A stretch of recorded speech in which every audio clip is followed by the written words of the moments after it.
Premièrement, Soundiata Keïta n'a jamais existé. Deuxièmement, Mansa Moussa n'est pas mandingue et n'est pas allé avec plus de 60 000 personnes à la Mecque. Troisièmement, Aboubakari II n'est pas mandingue et n'est jamais allé avec plus de 2000 navires à la conquête du monde. Trop de mensonges dans l'histoire finit par dénaturer l'histoire. À travers cette vidéo, on s'attaque à la personne de Soundiata Keïta, lui seul, et son existence, et son empire. D'abord, Soundiata Keïta n'a pas existé parce qu'il n'y a pas de preuves qui prouvent son existence. En absence de preuves en histoire, l'histoire est considérée comme mythe ou conte de fées. Or, le temps des mythes est considéré comme non-temps en histoire, Arieste. Les mythes neutralisent les avatars de l'histoire et annulent l'histoire, les Lévi-Strauss. Un personnage comme Soundiata Keïta ne pouvait pas exister dans le temps au nom du fait que l'homme naît d'une mère qui s'est transformée en bœuf ou en panthère. L'homme fit 7 ans à terre sans marcher. Le jour où l'homme devrait marcher, les plus grands forgerons de la ville lui produisent un fer soulevé par 12 ou 4 gaillards, selon les versions. Et l'homme, en s'élevant avec ce fer, a pu casser ce fer. L'homme a pu se tenir debout finalement avec un petit bois. Cet homme qui a fait 7 ans à terre sans marcher a réussi à déraciner un baobab. Cet homme qui a déraciné un baobab, ce puissant homme, s'est battu en 1235 avec Soumaoro Kanté, un vieux monsieur qui devrait avoir entre 75 et 80 ans. Alors que lui, très jeune bâti, déraciné de baobab, le vieux homme a pu s'enfuir dans des grottes ou sur des montagnes sous prétexte qu'il a été piqué par un ergot de coq pour laisser se déraciner de baobab. Et cet homme, Soundiata Keïta, qui communiquait avec des génies, a pu se noyer dans le fleuve de Sangrani. Naissance miraculeuse, mort miraculeuse. Un personnage pareil ne pouvait pas exister sur la terre des hommes. Ce sont des mythes et des contes des griots et des chasseurs. À un moment, des mythes enseignés finissent par être considérés par toute une civilisation comme vérité.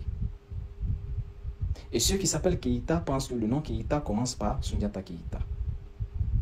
En acceptant son existence, en prenant en compte la version de Yuba Batili, un écrivain du Mali, il cite plus de 10 prédécesseurs de Soundiata Keïta qui sont tous des Keïta. Mais en réalité, tout cela n'est que mensonge. On sait pourquoi. Ce mensonge a été enseigné à beaucoup de peuples, leur faisant oublier ainsi eux-mêmes leur propre existence, eux-mêmes leur propre histoire qui serait plus riche que l'histoire racontée, qui n'ont rien à voir ni de près avec les Mandingues, ni de loin avec les Mandingues, qui aujourd'hui se sont collés qu'à leur histoire coloniale.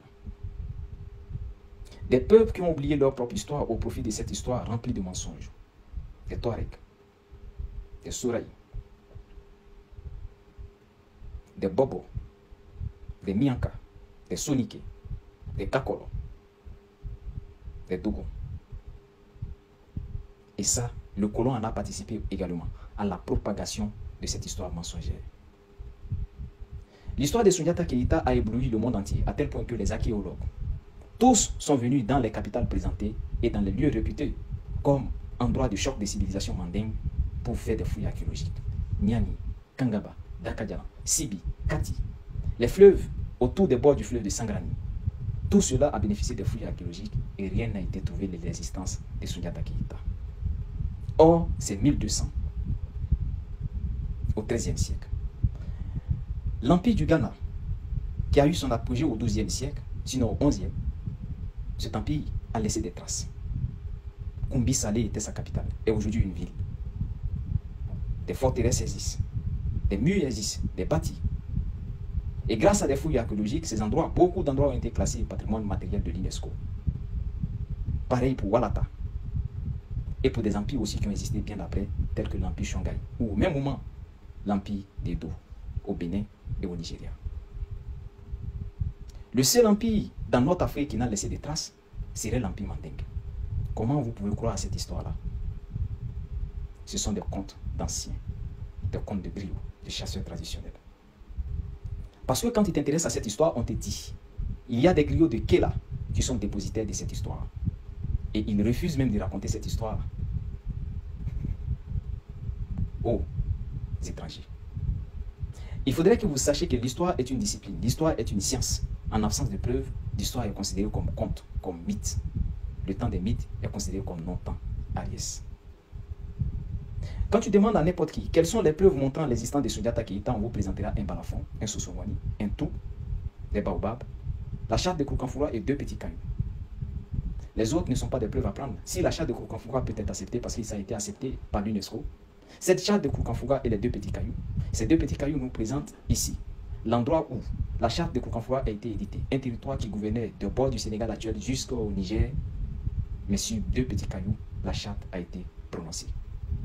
Pas de palais, pas de vestiges. Et toutes les capitales présentées ne sont que des petits villages à ce jour. Tous les empires qui sont passés dans notre monde, les capitales présentées sont aujourd'hui des villes, des grandes villes.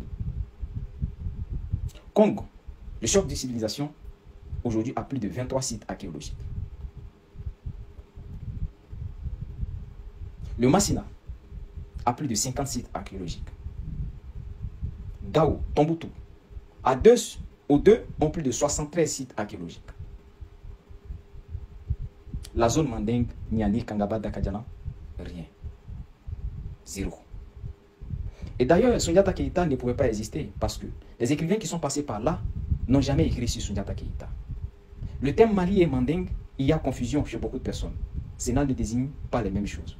Le Mali était une terre, autrefois, prononcée par des écrivains comme la terre des gens raffinés, le pays des royaumes civilisés. Et les premiers à parler de cette terre en termes de Mali, Melal, Malal, d'abord Al-Yakoubi au 9e siècle, après Al-Bakri au 11e siècle, Al-Idrissi au 12e siècle, après Al-Oumari au 14e siècle, Ibn Battuta, 14e siècle, Ibn Khaldoun, 14e siècle. D'ailleurs, Ibn Khaldoun dit Mansa Moussa était roi du Tekou. Et Mansa Moussa, pour aller faire son voyage, son pèlerinage pharaonique, est parti de Walata. Walata était sa capitale. Jamais la zone appelée Manding. Mohamed Kati, avec Tariq al-Fatah, après Abdurrahman el-Sadi, avec Tariq el-Soudan. Mais tous ces écrivains-là, aucun n'a parlé, aucun d'entre eux, ceux qui sont venus à partir du 14e siècle, n'ont parlé de Soundiata Keïta. La charte de Koukanfoura est un élément monté de toutes pièces. D'abord par Souleymane Kanté en 1949, avec 130 articles. Après, cela a été édité aussi par Djibril Tamsir Niang, aussi par Youssouf Tata Cissé. Djibril Tamsir Niang qui se basait sur un griot du nom de Mamadou Kouyaté, un Guinéen. Youssouf Tata Cissé qui prenait sa source, on ne sait où. Ceux-là qui ont réussi à parler et à se contredire, non seulement sur la charte de Koukanfoura, mais sur la vie et l'histoire de Soundiata Keïta. Et de 1949 à 1998, la charte de Koukanfoura est passée de 130 articles à 44 articles en Guinée. Un atelier a été organisé en Guinée en 1998. Cela a vu la modification de la charte de Koukanfoura. Et cette charte de Koukanfoura qui a été acceptée par l'UNESCO comme patrimoine immatériel le 28 septembre 2009 à Abu Dhabi est un élément monté de toutes pièces qui ne tire sa légitimité nulle part. Soundiata Keïta n'a pas existé. Cette histoire a été enseignée à des gens pour leur faire oublier leur propre histoire qui se colle aujourd'hui à une histoire coloniale alors qu'ils ont une histoire bien plus riche. L'écriture qui existait déjà à Ségou depuis le XVIIIe siècle, on n'en parle pas. Tombouctou qui était déjà une université depuis le XIIe siècle, on n'en parle pas. Parce que là, un peuple gagnera plus et sera plus valorisé. Les Dogons qui ont leur histoire propre, les Soniqués qui ont leur histoire propre, et bien plus large les Soniqués.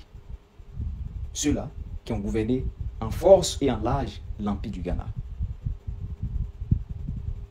Après, les Bobos qui ont leur histoire propre, les Kakolos qui ont leur histoire propre, les Peuls qui ont réussi à fonder l'une des plus grandes dynasties, l'Empire Peul de Massila.